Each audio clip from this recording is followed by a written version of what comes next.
Good morning dear students. आज के इस वीडियो लेक्चर में बेसिकली हम लोग डिस्कस करने जा रहे हैं अबाउट द राइबोसोम्स या फिर जिसे अपन रिबोसोम्स भी कहते हैं। हालांकि जो हम लोगों ने लास्ट वीडियो में पढ़ा जिसे अपन प्लास्टिड कहते हैं, जिसमें हम लोगों ने A to Z सारे टर्म्स को देखा कि प्लास्टिड होता क्या है और प्लास्टिड के साथ में किस किस टाइप के ऑर्गेनल्स को या फिर कह सकते हैं टाइप ऑफ प्लास्टिड, जैसे कि क्रोमोप्लास्ट कलरिंग सब्सटेंस के लिए ज़ेंथोफिल कैरोटीन, उसके बाद है क्लोरोप्लास्ट जो मोस्ट इंपॉर्टेंट रोल प्ले करता है किस चीज पर, दैट इज कह सकते हैं फोटोसिंथेसिस वगैरह के लिए। और नेक्स्ट था दैट इज बहुत सारे स्टोरिंग रीजन के लिए, दैट इज जिस चीज का नाम अपन देते थे एमाइलोप्लास्ट, एल्यूरोप्लास्ट एंड इलायोप्लास्ट। इस टाइप में जितने भी थे बहुत ही ज्यादा स्टोरिंग कैपेसिटी के बारे में बताया गया कि किस टाइप में कैसे करके वो स्टोर किए, कौन कौन सब्सटेंस स्टोर किए। स्टूडेंट्स, इस वीडियो में हम लोग राइबोसोम्स का इंपॉर्टेंट स्ट्रक्चर्स देखेंगे और राइबोसोम्स को ये भी डिफाइन करते हुए देखेंगे कि आखिर राइबोसोम्स जो हम लोगों ने प्रीवियस क्लास में देखते देखते कहा कि राइबोसोम्स प्रोटीन सिंथेसिस में, राइबोसोम्स प्रोटीन सिंथेसिस में, आज वो मौका आ चुका है जिसमें हम लोग पढ़ने जा रहे हैं कि आखिर राइबोसोम किस टाइप में प्रोटीन की सिंथेसिस करता है और राइबोसोम्स के कितने सब यूनिट होते हैं। सो डियर स्टूडेंट्स, अब स्टार्ट करते हैं राइबोसोम्स।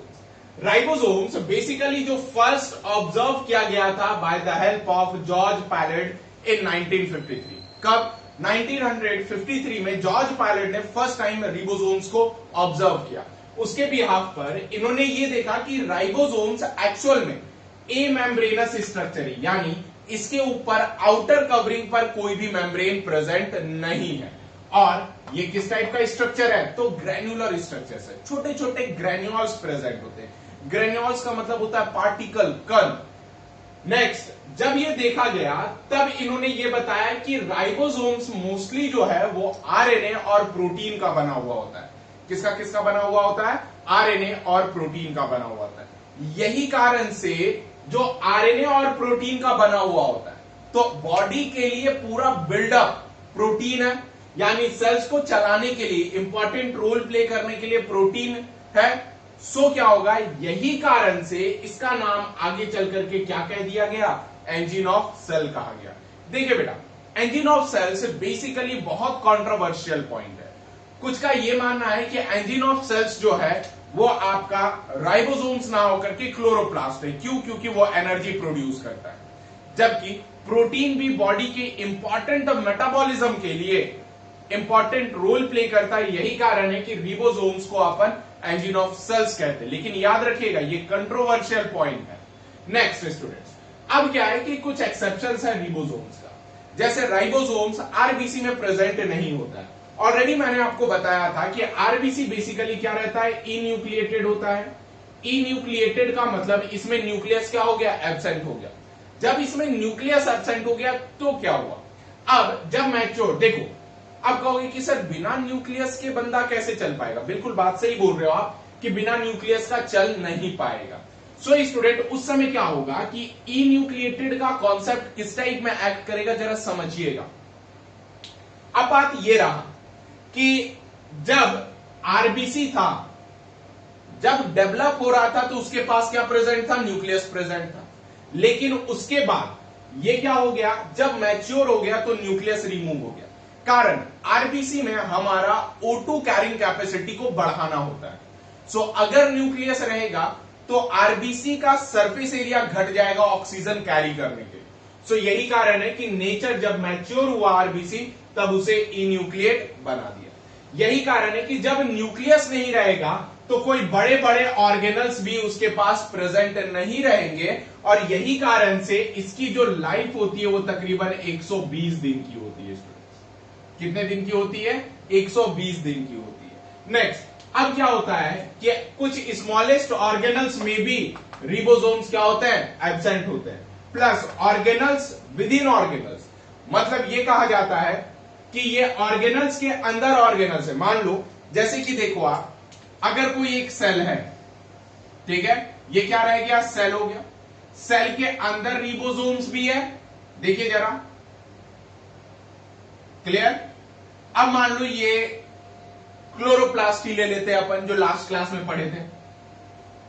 अब ये ऐसा है, ठीक है। अब जरा इसमें देखो आप, अब कल ही क्लास में अपन डिस्कस किए थे कि इसके पास भी क्या होता है, इसके पास भी रिबोसोम्स प्रेजेंट होता है। तो सो देखो, ऑर्गेनल्स है, विद इन ऑर्गेनल्स, मतलब सेल के अंदर ऑर्गेनल है, उसके अंदर भी ऑर्गेनल है, दैट इज रिबोसोम्स। तो यही कारण से इसका नाम क्या बना, ऑर्गेनल्स विद इन ऑर्गेनल्स पड़ा। नेक्स्ट, अब क्या है कि प्रोटीन फैक्ट्री जो है वो कौन है, आपका रिबोसोम्स है। कारण ये रिबोसोम्स प्रोटीन सिंथेसिस में कोडिंग करने में हेल्प करता है स्टूडेंट्स। अब जब टाइप्स देखेंगे किसका, रिबोसोम का टाइप, रिबोसोम्स के टाइप को जरा गौर से समझिएगा। क्यों, क्योंकि अब हमें दो चीज पढ़ना है, एक यूकारियोटिक पढ़ना है, दूसरा प्रोकारियोटिक पढ़ना है। तो यहां पर जब अपन टाइप्स देखेंगे तो टाइप्स में सबसे पहला क्या आ गया, यूकारियोटिक आ गया, और दूसरा क्या आ गया, प्रोकारियोटिक आ गया। पहले हम लोग डिस्कस करेंगे यूकारियोटिक के बारे में। क्यों, क्योंकि ये जो यूकारियोटिक है ये क्या है, एडवांस न्यूक्लियस वाला है, और अपन कह सकते हैं मोस्ट अपग्रेडेड जो सेल्स है वो यूकारियोटिक है। अब ये रहा, यूकारियोटिक में भी दो टाइप के चीज होंगे। पहला, एक उसके साइटोप्लाज्म के अंदर होगा जिसे अपन कोष रस कहते हैं, और दूसरा ऑर्गेनल्स का होगा। ऑर्गेनल्स जिस चीज को अपन सिंपली क्या कंसिडर करते हैं कि उसके अंदर छोटे छोटे ऑर्गेनल्स वगैरह प्रेजेंट होंगे। तो अब रहा बात साइटोप्लाज्मिक और ऑर्गेनल्स के बारे में।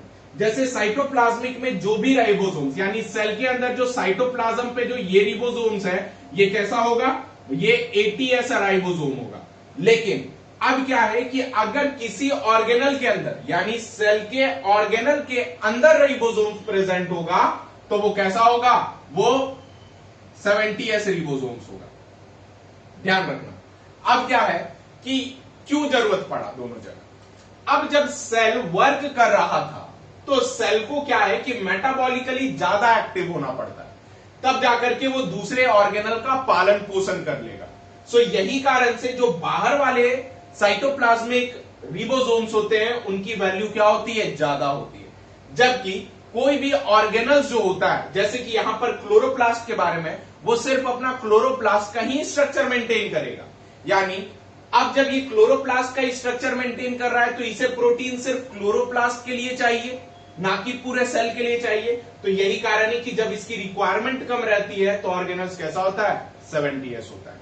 अब स्टूडेंट फर्दर कि जो एटीएस रिबोसोम्स होते हैं, ये एटीएस रिबोसोम्स के दो सब यूनिट होते हैं जिसे अपन 60s प्लस 40s कहते हैं।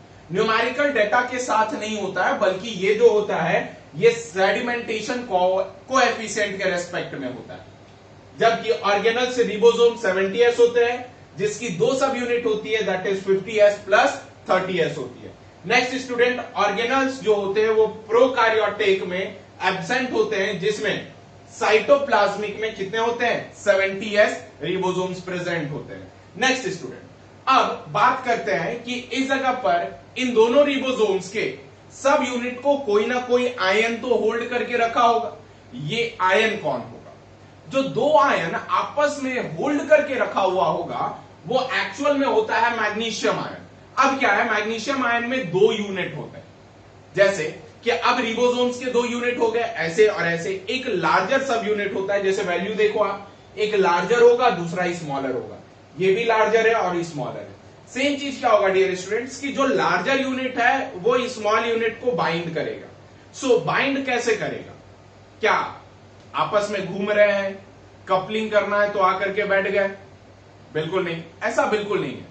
मैकेनिज्म है इसके पीछे। जब सेल के अंदर मैग्नीशियम आयन का कंसंट्रेशन बढ़ना शुरू होगा तब जाकर के सेल ऑटोमेटिक समझ क्या जाएगा, दैट इज जिस चीज को अपन सिंपली कंसिडर करते हैं, एग्जाम्पल समझ लो, सिंपली क्या कंसिडर करते हैं कि जब आया, आने के बाद ये ऑटोमेटिक बैठा, क्या किया, ऑटोमेटिक ये सेट किया।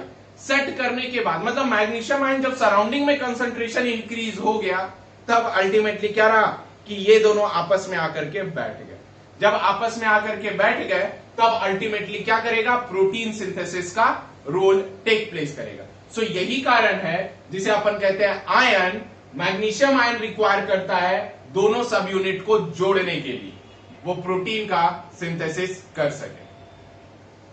नाउ स्टूडेंट्स, अब मैग्नीशियम बेसिकली क्या करता है, मैग्नीशियम एक्चुअल में देखा जाए ये क्या करता है, फॉर्म करता है आयनिक बॉन्ड। यानी आप केमिस्ट्री में जब पढ़ोगे तो एक टाइप का बॉन्ड होता है जो दो आयंस के बीच में ही बनता है, उसे आयनिक बॉन्ड कहते हैं।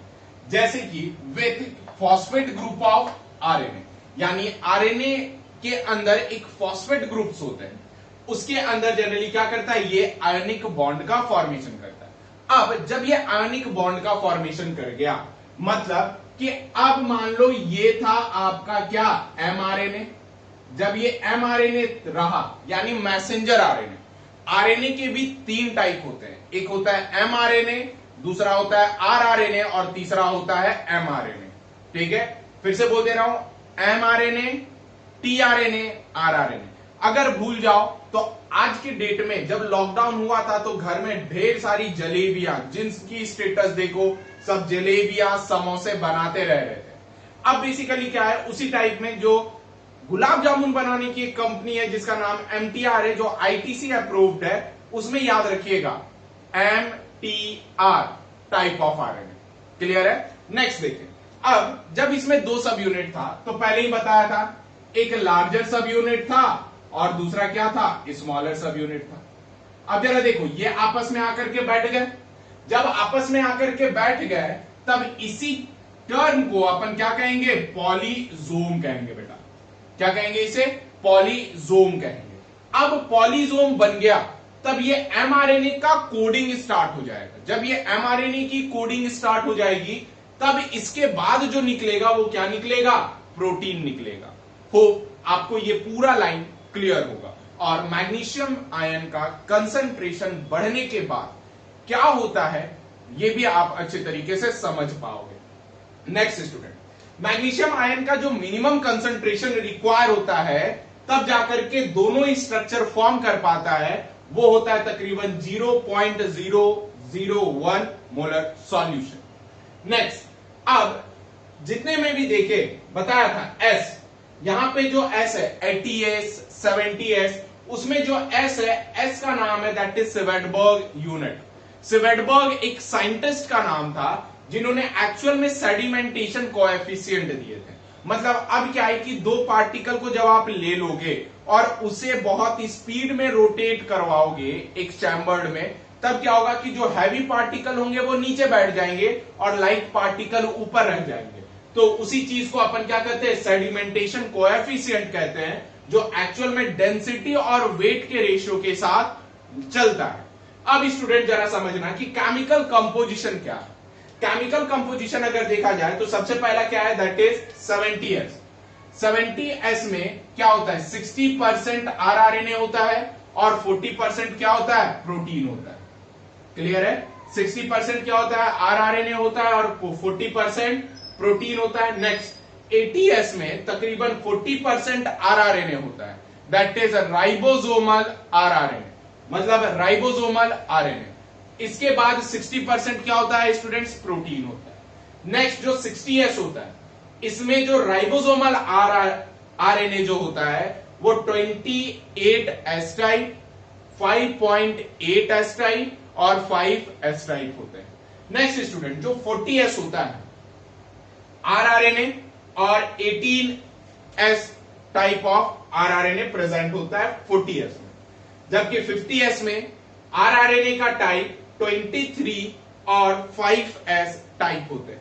जबकि 30S में, किसमें, 30S में अगर देखा जाए तो जनरली क्या रहता है कि आरआरएनए का जो टाइप है वो किस टाइप में रहता है, तो 16S type of rRNA present होता है। सो स्टूडेंट, ये तो रहे केमिकल कंपोजिशन, और केमिकल कंपोजिशन किसका, दैट इज सब unit of 80S and 70S rRNA, जो आपको एग्जाम में बहुत ही बेहतरीन तरीके से काम में आएगा। प्लस एक बात और याद रखिएगा स्टूडेंट्स कि ये जो है क्लास 12 का चैप्टर नंबर 6 के लिए मोस्ट इंपॉर्टेंट है। सो आप अभी से इसे याद कर लीजिए ताकि क्लास 12 में जब हम लोग रहे तब हमें बहुत आसान और बहुत बेहतरीन तरीके से हम अच्छे अच्छे टॉपिक को डील कर पाए।